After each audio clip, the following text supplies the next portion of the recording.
Chapter 1. The Dinner Table Spark. Carlton Howard had always thought family dinners were a curious mix of comfort and chaos. Tonight was no exception.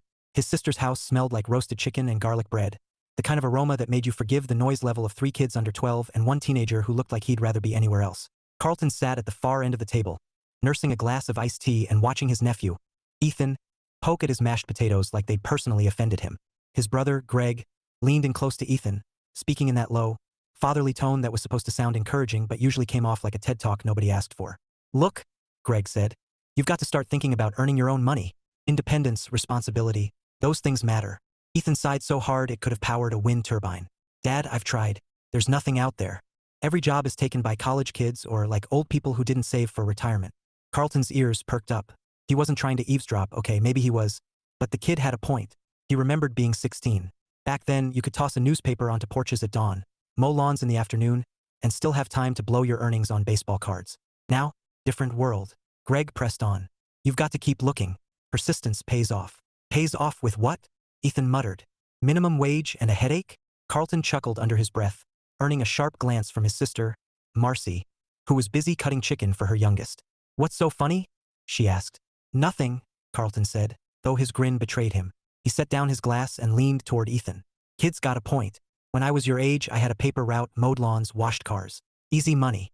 Ethan perked up, curiosity flickering in his eyes. "Yeah? How much did you make?" "Enough to buy a bike and a stereo," Carlton said. "And still had change for candy bars." Greg snorted. "Different times, Carl. People had disposable income back then. Now everyone's pinching pennies." Carlton nodded slowly, his mind already spinning. He wasn't married, didn't have kids, and frankly, he liked it that way. His siblings never understood that happiness didn't come in a one-size-fits-all box. For Carlton, it was a quiet house, a well-stocked workshop, and the freedom to spend Saturday mornings sanding a piece of oak until it gleamed like glass. But Ethan's frustration tugged at something in him. The kid wasn't lazy, just stuck. And Carlton hated stuck. "What if," Carlton began, tapping his fingers on the table, "instead of chasing jobs that don't exist, you make your own?" Greg raised an eyebrow. Meaning, Carlton said, warming to the idea. "You learn a skill, something useful, something you can sell." Ethan frowned. "Like what? Coding?"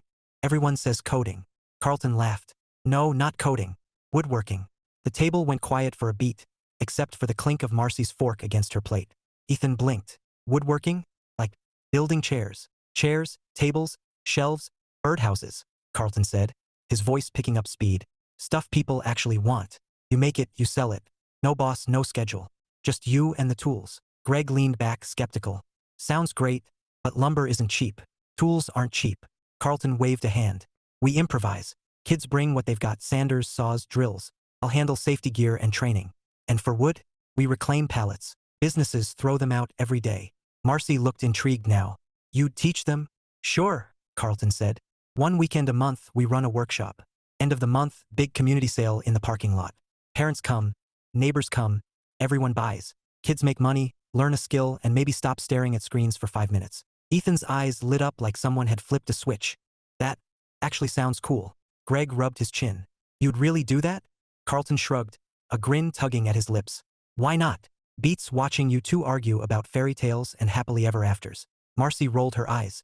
"You're impossible." "Correction," Carlton said, raising his glass in mock salute. "I'm practical." The conversation drifted back to dessert plans, but Carlton's mind stayed locked on the idea. He could see it already. The smell of sawdust, the hum of power tools, kids laughing as they built something real.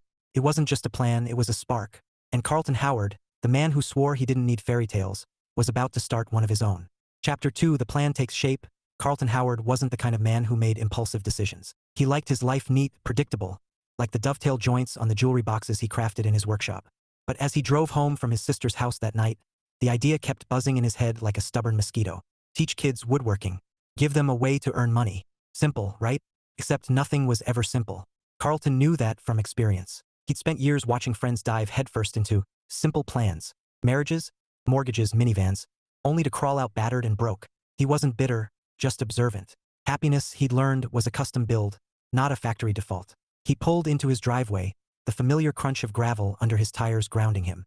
His house sat like a quiet sentinel at the edge of the neighborhood. A modest 2-story with a porch that creaked when you stepped on the third board from the left. Inside, the scent of cedar and varnish greeted him like an old friend. His workshop was in the garage, and even from the kitchen, He could hear the faint hum of the dehumidifier keeping his lumber dry.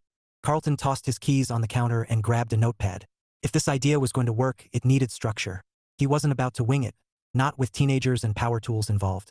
He wrote at the top of the page, Project Sawdust. The name made him grin. Catchy, practical, and just a little dramatic. Perfect. Underneath, he started listing. Goal: teach neighborhood teens woodworking skills. Outcome: monthly community sale. Materials: reclaimed pallets, donated tools. Safety: non-negotiable. He underlined that last one twice. Carlton had seen enough YouTube fail videos to know what happened when enthusiasm met ignorance. He wasn't about to let some kid lose a finger on his watch. As he scribbled, his phone buzzed. Greg. Carlton answered on speaker, still writing. What's up? You serious about this woodworking thing? Greg's voice carried that mix of curiosity and skepticism only older brothers could master. Dead serious, Carlton said. I've already got a name for it. Greg chuckled. Of course you do. What's the catch? No catch, Carlton said. Kids bring what tools they have. I'll supply safety gear and training. We'll scavenge pallets for wood. Pallets? Greg sounded doubtful. You think businesses will just hand those over? They're junk to them, Carlton said. Free to us. We'll need a couple of guys with trucks to haul them. Greg paused. You're really going all in on this. Carlton leaned back in his chair, staring at the neat columns on his notepad. Why not? Beats watching Ethan sulk about minimum wage. Greg laughed. Fair point. You know Marcy's going to say this is your way of avoiding dating. Carlton smirked. Marcy thinks everything I do is about avoiding dating. She's not wrong. Carlton ignored that. You in or out? In, Greg said after a beat. Ethan's excited. He's already Googling birdhouse designs. Carlton felt a flicker of satisfaction. Good. Tell him to hold off until I teach him how not to split the wood. They hung up, and Carlton stared at his list again. The plan was solid, practical, and best of all, it had nothing to do with fairy tales or happily ever afters. Just sawdust, sweat, and a little ingenuity. He spent the next hour sketching layouts for the workshop. His garage was big enough for 6 kids at a time, maybe 8 if they didn't mind bumping elbows. He'd need extra clamps, more sandpaper, and a first aid kit the size of Texas. By midnight, Carlton had a plan, a real one, and for the first time in a long while, he felt that rare spark of anticipation, the kind that made you believe something good was about to happen. Chapter 3, Recruiting the Neighborhood. By Saturday morning, Carlton's garage looked less like a workshop and more like a hardware store exploded. He'd spent 2 days clearing space, stacking lumber, and labeling bins like a man possessed. Safety goggles? Check. Ear protection? Check. A first aid kit that could handle anything short of a shark attack? Double check. He stood in the doorway, surveying his kingdom of sawdust and ambition. This was it, the moment where an idea became reality, or a spectacular disaster. Either way, it would be memorable. The first knock came at 9 sharp. Carlton opened the door to find Ethan grinning like he'd just discovered free Wi-Fi. Behind him stood 2 other teens, one lanky boy with a mop of curls and a girl with purple streaks in her hair who looked like she'd rather be at a concert. You're early, Carlton said. Couldn't sleep, Ethan said. This is gonna be awesome. Carlton stepped aside. Come on in. Shoes off. Safety first. The kids filed in, eyes widening at the rows of clamps and shiny tools. Carlton felt a flicker of pride. This was his world, and for once he was sharing it. Whoa, the curly-haired boy said. This is like Home Depot but cooler. Flattery will get you extra sandpaper, Carlton said dryly. Names? Liam, the boy said. And that's Zoe. Zoe gave a half wave, her expression somewhere between boredom and mild curiosity. Carlton had seen that look before, usually right before someone discovered they were actually good at something. All right, Carlton said, clapping his hands. Rule number 1, safety gear stays on. Rule number 2, no rushing. Woodworking is about patience. You rush, you ruin the piece, or your fingers. Ethan nodded solemnly. Liam grinned. Zoe shrugged. As Carlton launched into his safety spiel, more kids trickled in. By 10, the garage buzzed with chatter and the occasional squeal when someone accidentally turned on a sander. Carlton moved among them like a conductor, adjusting clamps, demonstrating cuts, and cracking jokes to keep the mood light. Think of the saw as a dance partner, he told Liam, who was gripping the handle like it owed him money. You lead but gently. No death grips. Liam laughed nervously and eased up. The blade hummed through the wood like butter. Whoa, that's kinda satisfying. Told you, Carlton said. He was in his element. Teaching, guiding, watching kids discover the joy of making something real. For a man who'd sworn off fairy tales, this felt pretty close to magic. And then she walked in. Carlton didn't notice her at first. He was too busy rescuing Zoe from a sanding mishap. But when he turned, there she was in the doorway. A woman about his age, maybe a little younger, with sun-kissed hair pulled into a messy bun and a smile that could light up a blackout. Hi, she said, holding up a box of donuts like a peace offering. I heard there was a workshop. Thought sugar might help. Carlton blinked. Words, normally his friends, decided to take a coffee break. Yeah, sure. Come in. She stepped inside, her eyes sweeping over the organized chaos. This is impressive. Thanks, Carlton said, trying not to sound like a teenager meeting his crush. You here for the donuts or the woodworking? Both, she said with a grin. My son's out back unloading his tools. I'm Jenna. Carlton, he said, shaking her hand. Her grip was firm, warm, dangerous. Jenna glanced at the kids, then back at him. This is a great idea. Beats video games. That's the plan, Carlton said. Teach them something useful. Jenna smiled again, and Carlton felt something shift, like a board settling into place. He wasn't sure what it meant, but he knew one thing. This day just got a lot more interesting. Chapter 4: Sparks and Sawdust. By noon, Carlton's garage sounded like a construction site run by caffeinated squirrels. Sanders buzzed, hammers clanged, and someone, he suspected Liam, was whistling the theme from a superhero movie like this was an epic battle against plywood. Carlton moved through the chaos with the calm precision of a man who'd seen worse. He'd survived family game nights, after all. Compared to Monopoly meltdowns, this was a walk in the park. Slow down, Ethan, he called, catching his nephew mid-swing with a hammer. You're building a birdhouse, not a bunker. Ethan grinned sheepishly and eased up. Got it. Across the room, Zoe was sanding a board like it owed her money. Carlton crouched beside her. Gentle, he said. You're not trying to erase its existence. Just smooth the edges. Zoe smirked. I like aggressive hobbies. Carlton chuckled. Then stick to dodgeball. Woodworking's about finesse. He straightened and scanned the room. Jenna was leaning against the workbench, watching her son, tall, athletic, and clearly more interested in impressing Zoe than in measuring twice and cutting once. Jenna caught Carlton's eye and smiled. That easy, confident smile that made him forget what he was supposed to be doing. You look like a man in charge, she said. Carlton wiped his hands on a rag. More like a man trying to prevent a lawsuit. Jenna laughed, the sound warm and unguarded. You're good at this. Teaching or crisis management? Carlton asked. Both, she said, stepping closer. Seriously, this is amazing. These kids needed something like this. Carlton shrugged, trying to play it cool. Just figured they could use a break from screens. And you could use a break from being the neighborhood mystery man, Jenna teased. Carlton raised an eyebrow. Mystery man?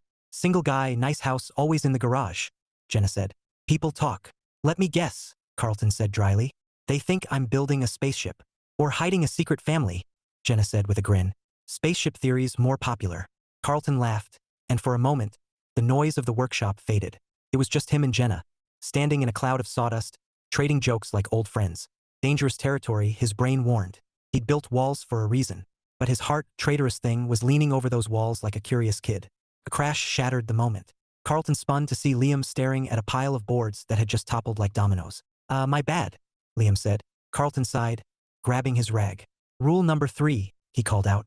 Gravity is not your friend. The kids laughed, and Jenna shook her head, amused. You've got your hands full.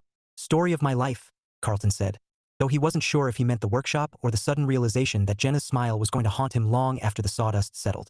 Chapter 5: Sparks and Sawdust, Part 2. By mid-afternoon, the garage smelled like a lumberyard and sounded like a comedy sketch. Carlton had just finished showing Ethan how to square a frame when Jenna appeared at his elbow, holding a mug of coffee like it was a peace treaty.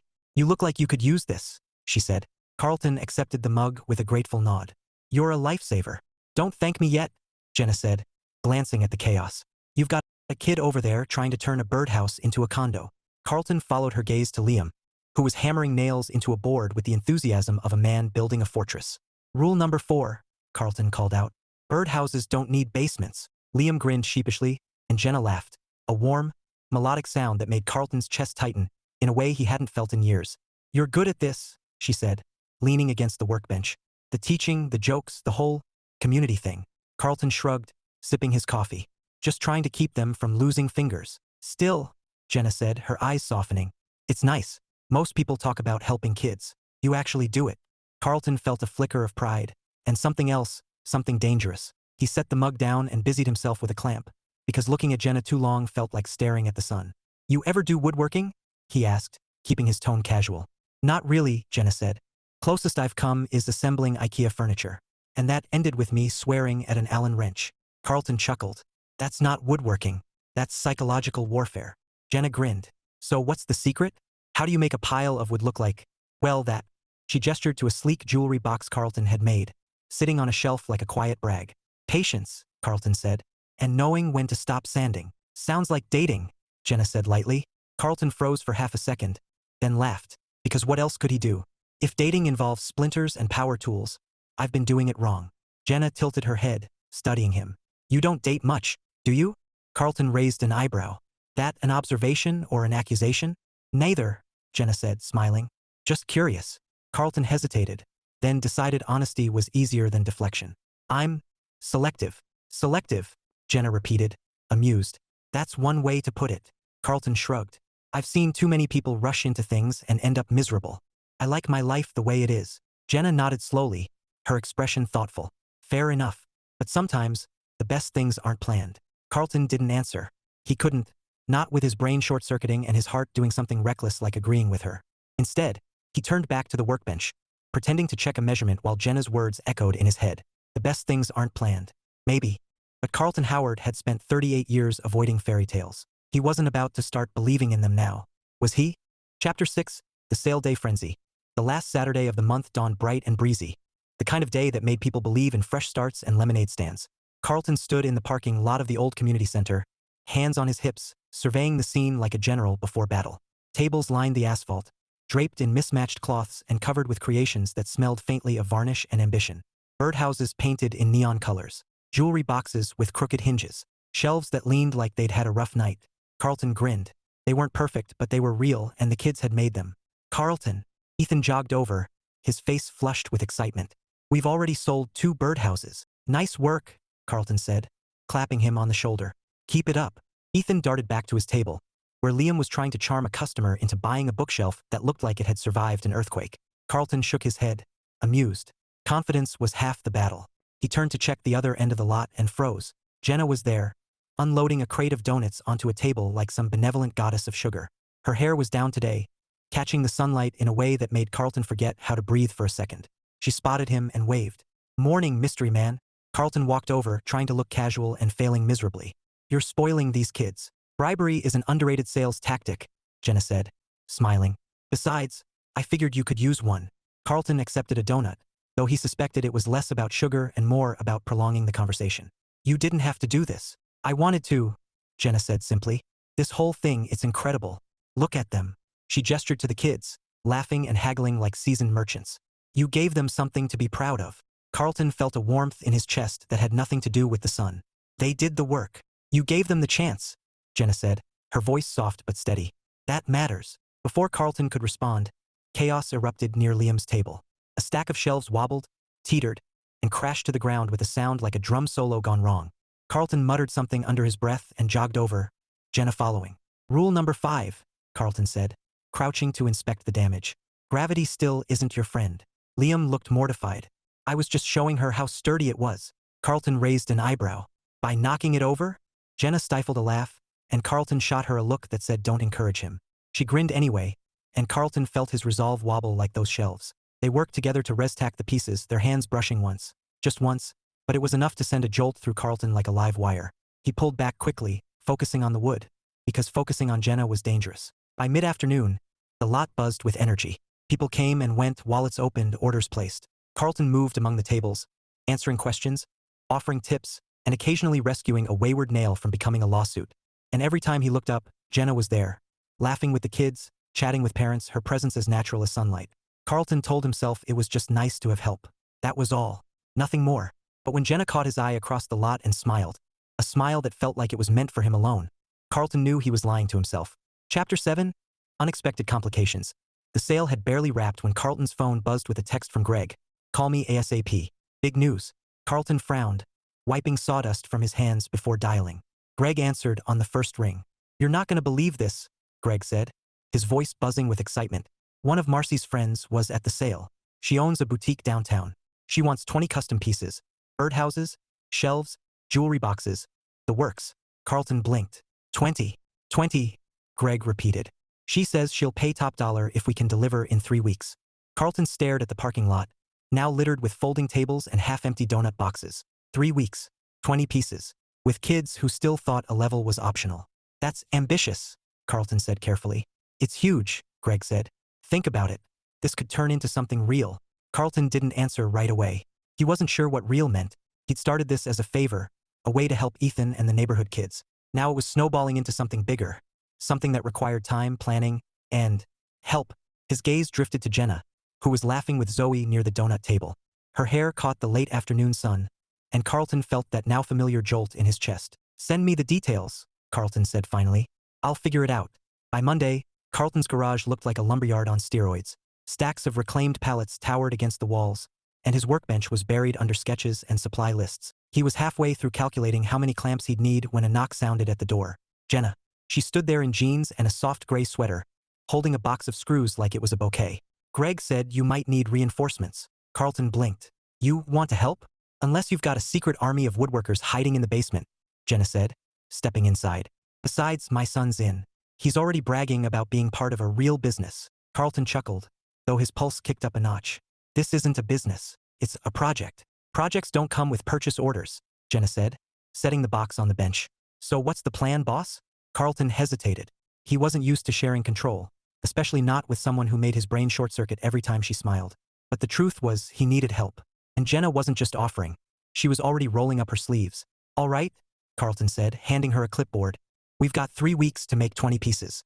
Birdhouses, shelves, jewelry boxes. I'll handle the cutting. You can help with sanding and finishing." "Sounds like a date," Jenna said lightly. Carlton froze, then laughed. Because what else could he do? "If your idea of a date involves splinters and varnish fumes, you're easy to please." Jenna grinned. "You'd be surprised." Carlton turned back to the workbench, pretending to focus on measurements while his mind spun like a table saw.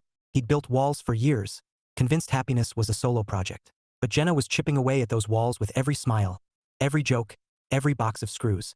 And for the first time in a long time, Carlton wasn't sure he wanted to stop her. Chapter 8: Carlton's Guard Slips. The second week of production turned Carlton's garage into a full-blown factory. Birdhouses lined the shelves like tiny suburban homes, jewelry boxes gleamed under fresh coats of varnish, and the air smelled like sawdust mixed with ambition. Carlton had never seen so much activity in his quiet sanctuary, and he wasn't sure how he felt about it. But he did know. Jenna was there almost every evening. It started innocently enough, helping her son sand boards, organizing clamps, but somewhere along the way, it became routine. Carlton would fire up the shop lights, and Jenna would appear with coffee or snacks, her laughter filling the space like music. He told himself it was about efficiency. 2 sets of hands were better than 1. That was all. Except tonight, as the clock crept past 9 and the kids had long gone home, it was just the 2 of them. Carlton was at the workbench, smoothing the edge of a shelf, when Jenna spoke from behind him. "You ever stop?" she asked, her voice warm and teasing. Carlton glanced over his shoulder. Jenna was perched on a stool, legs crossed, sipping coffee like she owned the place. "Stopping's overrated," he said. "Stopping's necessary," Jenna countered. "You've been at this for hours." Carlton shrugged. "Deadlines don't care about my beauty sleep." Jenna smiled. "You're good at this." "Woodworking?" Carlton asked. "Helping people," Jenna said softly. Carlton froze, the sander humming in his hand. He turned it off and set it down, suddenly aware of the quiet between them. "I'm just doing what I can." Jenna tilted her head. "Why does that sound like you're downplaying it?" Carlton exhaled slowly, leaning against the bench. He wasn't used to these conversations, the kind that peeled back layers he'd spent years reinforcing. But Jenna was looking at him like she wasn't afraid of what she'd find underneath. "I've seen what happens when people build their lives on fairy tales," Carlton said finally. "My dad, my uncle, half my friends, they all thought marriage was the answer. Then came the divorces, the custody battles, the bitterness. I decided a long time ago I wasn't signing up for that." Jenna listened without interrupting, her expression calm, thoughtful. "So you built walls instead?" Carlton gave a humorless laugh. "More like a fortress." "And yet," Jenna said, her voice gentle but firm, "you're here, teaching kids, building something for the community. Doesn't sound like a man hiding in a fortress." Carlton looked at her, really looked at her. The way her eyes held his, steady and unflinching. The way her smile was soft, not mocking, not pitying, just understanding. "What about you?" he asked, his voice quieter now. "What's your story?" Jenna smiled wryly. "Divorced. 5 years ago. Thought I married Prince Charming. Turns out he was more like Prince Charming until he got bored." She shrugged, but there was no bitterness in her tone, just honesty. "I spent a year being angry, another year being sad, and then I decided I wasn't going to let one bad chapter ruin the whole book." Carlton felt something shift inside him, like a board settling into place after years of being misaligned. Jenna wasn't naive. She wasn't chasing fairy tales. She'd lived the reality he feared and come out stronger. "You're different," he said before he could stop himself. Jenna smiled, her eyes warm. "So are you." The silence that followed wasn't awkward. It was charged, like the hum of a saw before the blade meets the wood. Carlton wanted to say something, Anything. But the words tangled in his throat. So he did what he always did when life felt too big. He reached for a piece of sandpaper. Jenna laughed softly. You really think sanding solves everything? Carlton grinned, his defenses cracking just a little. It's worked so far. Chapter 9, The Big Gesture. The order deadline loomed like a storm cloud, but Carlton wasn't worried about the boutique anymore. The kids were pulling their weight. Jenna was a force of nature with a paintbrush, and his garage had become a well-oiled machine. What kept him up at night wasn't the shelves or the birdhouses. It was Jenna's laugh echoing in his head long after she left. Tonight, though, she didn't leave right away. The kids had gone home, the last coat of varnish was drying, and Carlton was wiping down the workbench when Jenna lingered by the doorway, her sweater dusted with sawdust like glitter. Place looks good, she said, her voice warm. You've turned chaos into art. Carlton smiled. Art's a strong word, but I'll take it. Jenna hesitated, then stepped closer, her fingers tracing the edge of a finished jewelry box. You ever make something just for fun? Not for a sale, not for a deadline, just because. Carlton shrugged. Sometimes. Would you? Jenna paused, biting her lip in a way that made Carlton forget how oxygen worked. Would you make something for me? Carlton blinked. What kind of something? A bench, Jenna said, her eyes lighting up. For my porch. I've wanted one for years, but everything I find is either ugly or overpriced. Carlton felt a slow smile tug at his lips. A bench. I can do that. Really? Jenna's grin was pure sunshine. You'd make me one? Sure, Carlton said, trying to sound casual even as his pulse kicked into overdrive. Consider it a thank you for all the donuts. Jenna laughed. That's a lot of donuts. Carlton grabbed a pencil and a scrap of paper. Tell me what you want. Size, style, color. Jenna leaned over the workbench, close enough that Carlton could smell her shampoo. Something clean and simple, like citrus in summer. Something sturdy, she said, sketching a rough outline. Wide enough for 2 people. Maybe 3. Carlton raised an eyebrow. Planning a party? Planning options, Jenna said with a wink. Carlton chuckled. But inside, something shifted. This wasn't just a bench. It was a gesture, a way to say I see you, I hear you. And for a man who'd spent years avoiding attachments, that realization was both terrifying and exhilarating. I'll make it perfect, Carlton said quietly. Jenna looked at him, her smile softening. I don't need perfect. I just need you. The words hung in the air like sawdust caught in sunlight. Carlton swallowed hard, his throat suddenly dry. He wanted to say something, anything, but the moment was too big for words. So he did what he always did when life felt overwhelming. He reached for the wood. Pick your stain, he said, his voice steady even as his heart raced. Dark walnut or golden oak? Jenna smiled, her eyes never leaving his. Surprise me. Chapter 10, The Turning Point. Carlton stood on Jenna's porch, the bench resting between his hands like a secret he was finally ready to share. It was solid, crafted from reclaimed oak, its surface smooth as glass and stained a rich walnut that gleamed in the late afternoon sun. He'd spent hours perfecting every joint, every curve. Not because Jenna demanded perfection, but because he wanted this piece to say what words couldn't. He knocked lightly. Jenna opened the door, her hair pulled back, a smudge of paint on her cheek. When she saw the bench, her eyes widened. Carlton, she breathed. It's beautiful. Carlton cleared his throat, suddenly aware of how ridiculous he felt standing there like a delivery guy with a heart problem. Figured your porch deserved an upgrade. Jenna stepped outside, running her fingers along the smooth edge.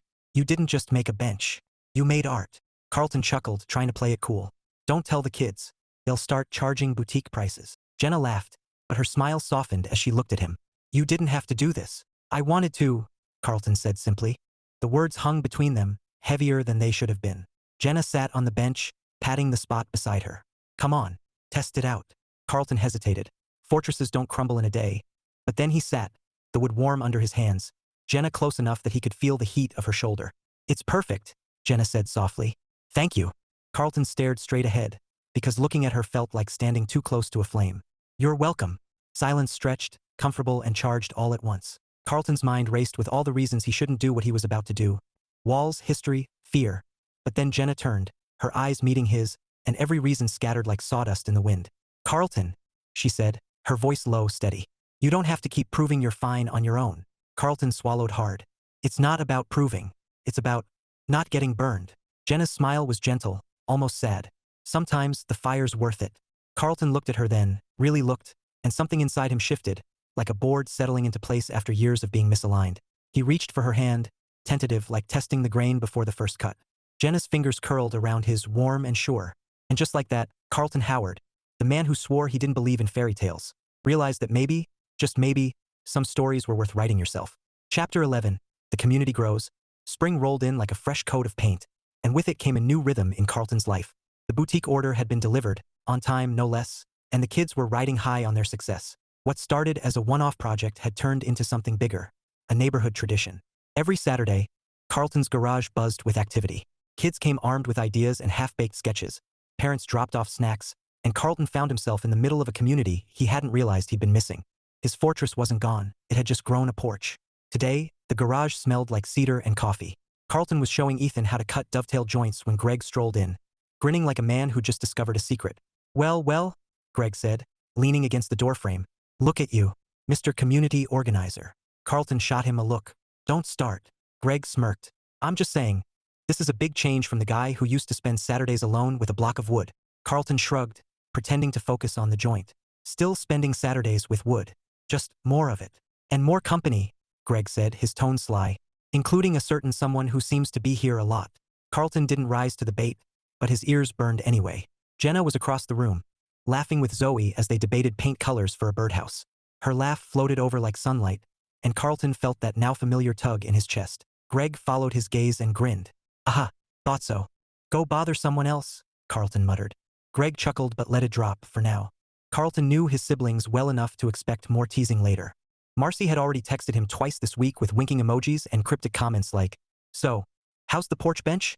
Carlton ignored them all. Mostly. By mid-afternoon, the garage was a symphony of sanding and chatter.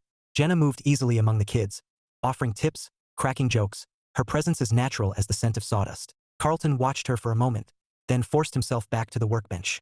He wasn't a man who believed in fate, but if he did, he'd swear Jenna was proof that life had a sense of humor. When the last project was packed away and the kids had scattered, Jenna lingered, as she often did. Carlton was wiping down the bench when she spoke. You know, she said, her voice soft, this thing you've built, it's more than woodworking. It's connection. Carlton looked at her, the words settling deep. Connection. He'd spent years avoiding it, convinced it was a trap. But now, standing in a garage filled with laughter and sawdust, he wasn't so sure. Maybe, he said quietly, maybe that's not such a bad thing. Jenna smiled, and Carlton felt something shift. Again. Not a crash, not a dramatic revelation. Just a quiet click, like a joint fitting perfectly after years of misalignment. Chapter 12, The Confession. Carlton Howard had never been good at speeches. He could talk about wood grain and joinery for hours, but feelings? Feelings were like warped boards, hard to straighten, easy to splinter. Still, tonight, as he stood on Jenna's porch with his hands shoved deep in his pockets, he knew he couldn't sand this one down forever. The bench he'd built for her sat in the glow of the porch light, looking smug, like it knew it had started all this. Jenna was there too, curled up with a mug of tea, her hair loose around her shoulders. She looked up when Carlton stepped closer, her smile soft and easy. Hey, she said. You're late. Had to finish something? Carlton said, his voice rougher than he intended. He sat beside her, the wood warm under his hands, the night air cool against his skin. For a moment, he just listened. The hum of crickets, the distant laughter of kids, the steady rhythm of his own heartbeat pounding like a drum solo. Jenna tilted her head. You okay? Carlton exhaled slowly. Depends on your definition. She smiled faintly. That sounds ominous. Carlton stared straight ahead, because looking at her felt like standing too close to a flame. I've spent most of my life avoiding this, he said quietly. Avoiding connection, commitment, all of it. Jenna didn't speak, didn't move, just waited, her presence steady as oak. I told myself I was happy, Carlton continued, and I was, mostly. But then you showed up with donuts and a smile that made my garage feel like the center of the universe. And suddenly, he broke off, shaking his head. Suddenly, I'm not so sure anymore. Jenna's breath caught, just barely. Carlton. He turned then, meeting her eyes, his voice low and certain. I like you, Jenna, more than I've let myself admit. And if that means tearing down a few walls, then maybe it's time. Silence stretched, charged and fragile. Then Jenna smiled. A smile that was warm and bright and just a little mischievous. Took you long enough, she said. Carlton blinked. That's it? No dramatic pause? No, I need time to think? Jenna laughed softly, setting her mug aside. Carlton, I've been waiting for you to catch up since the day you handed me that first donut. Carlton stared at her, then laughed. A deep, unguarded sound that felt like breaking free. Guess I'm slow. Guess you're worth the wait, Jenna said, her voice gentle. Carlton reached for her hand, and when her fingers curled around his, warm and sure, he knew this wasn't a fairy tale. It was better because it was real, imperfect, and entirely theirs. Chapter 13 Epilogue. Love in the Grain. 3 months later, Carlton's garage looked nothing like the quiet sanctuary it had once been. The walls were lined with shelves of reclaimed wood, jars of screws, and paint cans stacked like rainbow towers. A chalkboard hung near the door, scrawled with the words, "Next sale, Saturday," in Jenna's neat handwriting. The woodworking club had grown beyond anything Carlton imagined. What started as a handful of teens now included parents, younger siblings, and even a retired neighbor who claimed he'd been a carpenter back when dinosaurs roamed. The community center parking lot had become a monthly festival, tables overflowing with birdhouses, benches, and quirky creations that somehow always found buyers. Carlton stood in the garage now, wiping down a freshly finished coffee table. Jenna was across the room, laughing as she helped Zoe attach hinges to a jewelry box. Her son was sanding a board with Ethan, both of them arguing about whose design was cooler. The sound of their voices filled the space like music, chaotic, imperfect, alive. Greg wandered in, holding a cup of coffee and wearing that grin Carlton had learned to distrust. "So," Greg said, leaning against the doorframe, "when's the wedding?" Carlton didn't even look up. "When's yours?" Greg smirked. "Touché.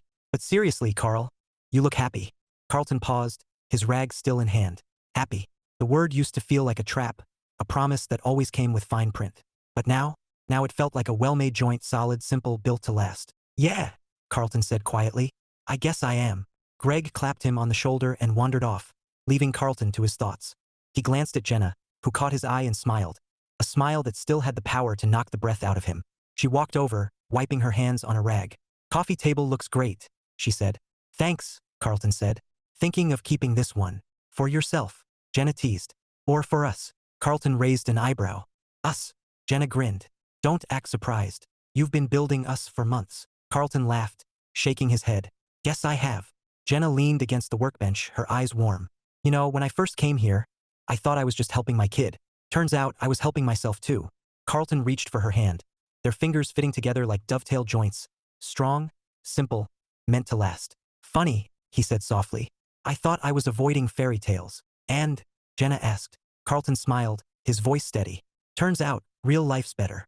Outside, the late afternoon sun spilled across the driveway, catching the dust motes in a golden glow. Inside, laughter and the hum of Sanders filled the air. Carlton Howard, the man who once swore he didn't need anyone, stood in the middle of it all, knowing he'd built more than furniture. He'd built a life.